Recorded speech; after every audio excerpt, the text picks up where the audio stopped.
In this video, I'm going to go over the rubric that I will be using to evaluate your final essay for the Immigrant Narratives class, and then we will look at an example essay in relation to that rubric. Now, as you know, this essay will tell a story about how you fit into a bigger immigrant history. The topic and organization are up to you, but I am going to give you guidelines with this rubric. You have more freedom in this essay than you do with the other major assignments for the ENG 095 class. You can, to some extent, choose your own organization and how many paragraphs it will be and so on, but I am going to give you guidelines that build on the skills that you've learned in the other class as you've worked on those essays. So, as you know, you will select a subject that you are personally connected to, a subject that is also related to immigrants and to community.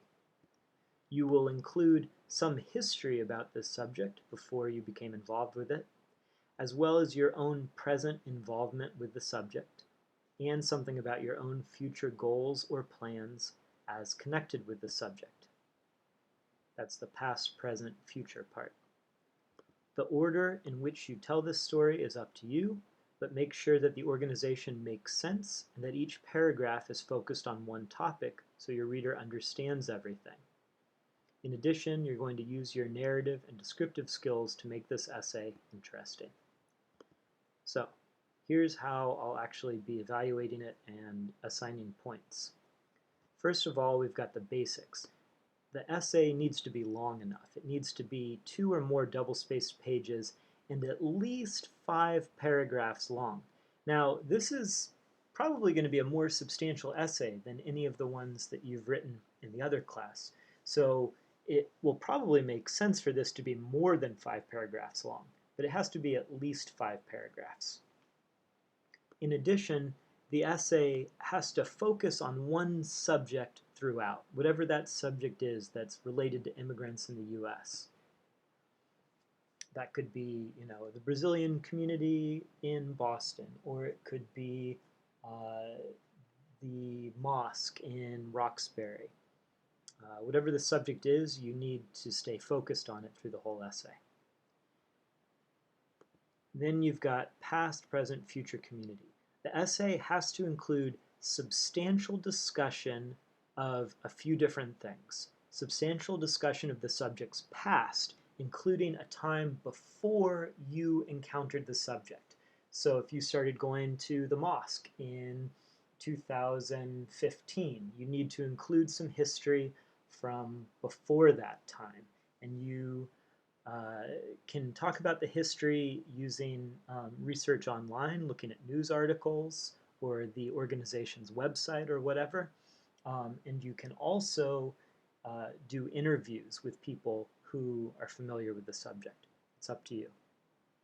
So you have to include substantial discussion of the past. You also have to include substantial discussion of the subject's present, including some connection to you, the writer. What do you do there? What's your relationship with it like now? You also need to include substantial discussion of your future, your goals and or plans, whether those are personal, professional, or educational, in connection with the subject. For instance, do you want to volunteer with this organization you're writing about? Or do you want to teach classes at this religious center that you're writing about? Or did this organization give you skills that will help you achieve your future goals, right? There has to be some connection between your future and this subject that you talk about in the essay. And finally, it has to include substantial discussion of a community to which you belong as connected to the subject, right? So if you're writing about the mosque or a church, that is the community of other people who go to that religious center. If it's the Immigrant Learning Center in Malden, it's the group it's the community of students and teachers and staff there at the Immigrant Learning Center. In addition, we've got some organizational points, right? The essay organization should be clear and easy to follow. Paragraphs and sentences should be arranged in a way that makes sense. Now, it's up to you what exactly that arrangement is, but it should flow in a natural way so that the reader isn't confused at any point, right? You've been learning a lot about organization in the ENG 095 class, so you're going to put those skills to use in this essay. Now, pretty much every essay is going to have an introduction and a conclusion of some kind, so I do give you a guideline about the introduction.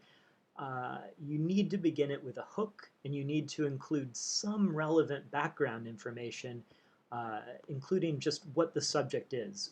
When I finish reading the introductory paragraph of your essay, it should be clear to me what subject you're going to write about, whether it's the Immigrant Learning Center, the Mosque in Roxbury, JVS, whatever it is, that should become clear in the introduction. In addition, you need a conclusion that mentions important points from the body and ends with something memorable. Now, you might talk about a lot of different things in the body of this essay. You don't have to repeat everything, but I want you to summarize some of the important points from the body, okay? And it's up to you, whatever you think is most important that needs to be mentioned again in the conclusion. That's your chance to remind the reader of, hey, these are the big points that I want you to remember, even when you put this essay down. In addition, I want you to end the essay with something memorable. For example, it could be an image, right? Some descriptive writing from your experience with the subject, or it could be a great, exciting quotation from an interview or whatever. Just give the reader something a little more memorable, something really strong that they can hold on to when they put the essay down. In addition, of course, the past section has to include some kind of research, either primary or secondary research. Primary research just means that you collected the information yourself. It wasn't already written down. For instance, if you do an interview with someone, that's primary research. Secondary research means someone else was already writing about the subject. For instance, they were writing a newspaper article about it, and then you went and found what somebody else wrote about it. So you're going to, in the past section, include some kind of research, and it needs to be incorporated into the essay in the right way.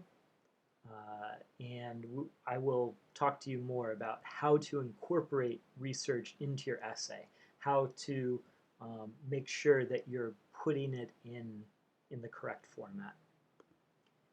In addition, the essay should use examples, specific details, and descriptive writing as appropriate to make the story more vivid.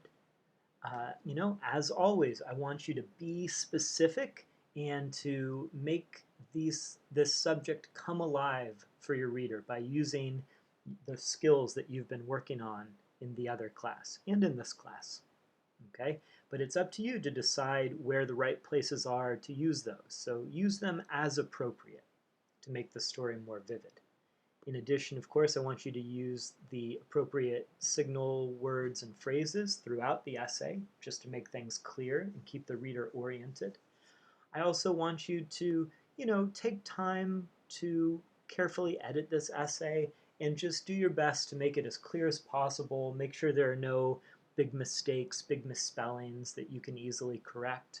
I just want it to feel like you really spent some time to try to make it as clear as possible. And the last item is just, however you're choosing to tell this story, the subject should feel interesting and important to the reader when you're done. So you're using all these different skills to just make the subject as interesting as possible. And those all together add up to 200 points. So that's the rubric. Those are the guidelines that you need to follow and that I'll be looking at as I'm evaluating your essay to make sure that you did your job.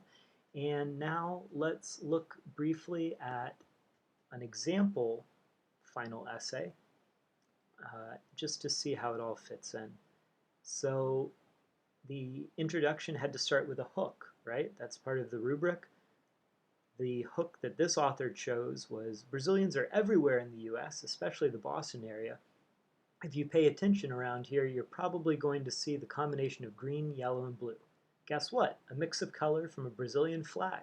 The flag from Brazil hangs on the store, restaurant awnings, stickers on the windows, front porches, above churches, and even on people's cars. So this author, for a hook, decided to use a little bit of descriptive writing.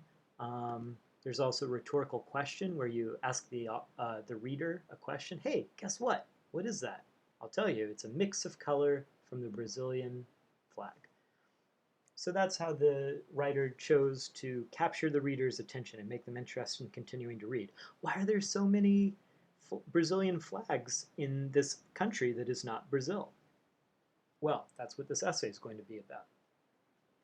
Now, this introduction also makes clear what the subject is going to be, which is the community of Brazilian immigrants in the United States, especially in the Boston area.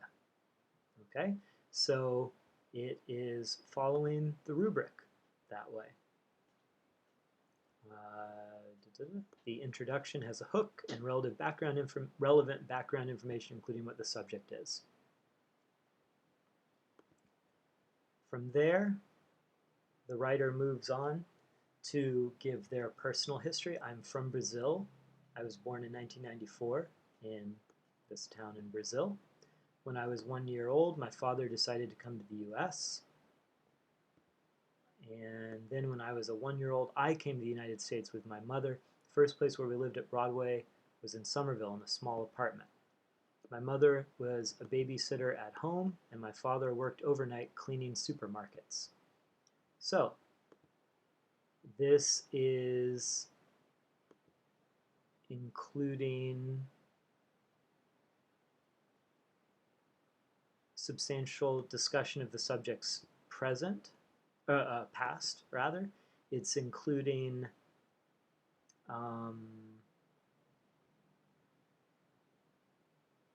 where is it? Oh yeah, examples and specific details. What were her parents doing in the Boston area? Here's what they were working as. What was it like to live there? Well, the apartment was small. Okay. My parents were young. They missed Brazil. Then I went back to Brazil when I was 4 because I was sick. So that explains the connection between the speaker and the subject to some extent. It also talks a little bit about the past, at least the past before she was old enough to remember the subject, which is the Brazilian community in Boston. And then this paragraph talks more about the past. Back in the past, almost everything was different. There weren't Brazilian markets or restaurants. There wasn't a Brazilian channel, etc. You had to buy a card to call to Brazil, which was very expensive, and then the minutes would expire. So this is substantial discussion of the subject's past, including a time before the writer encountered the subject, at least before she could remember it. And then what about the present? Nowadays, everything is the opposite of the past. Boston area has a large number of Brazilians, lots of options for restaurants, bakeries, supermarkets, beauty salons, clothes stores, and so on. And she gives an example of the most famous Brazilian restaurant in Copley Square, right? And then what about the future?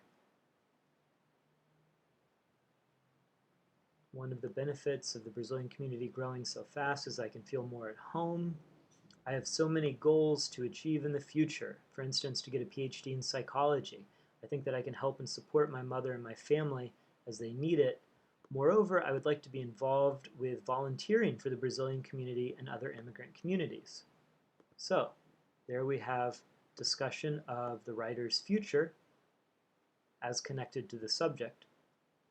And of course, this is also talking about how the writer is part of the community, of course.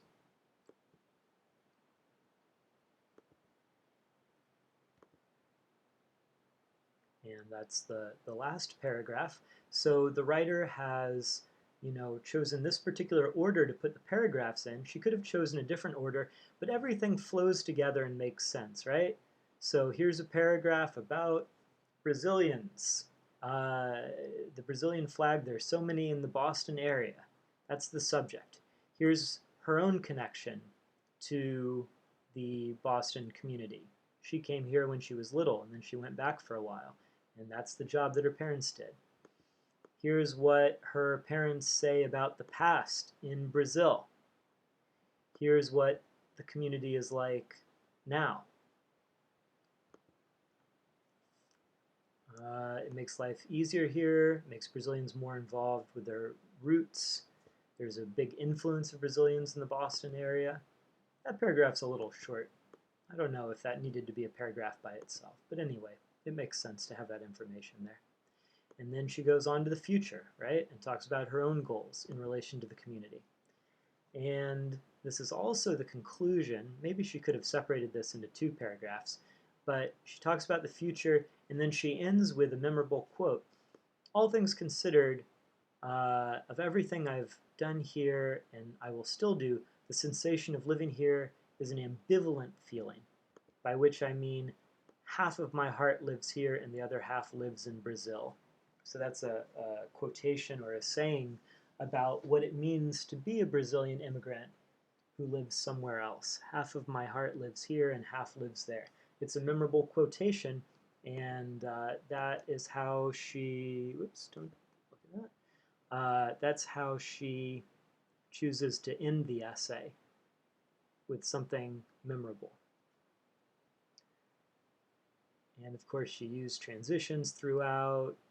She could have edited it a little more, but she did make it pretty easy to read. And certainly the subject feels interesting and important when you read this essay.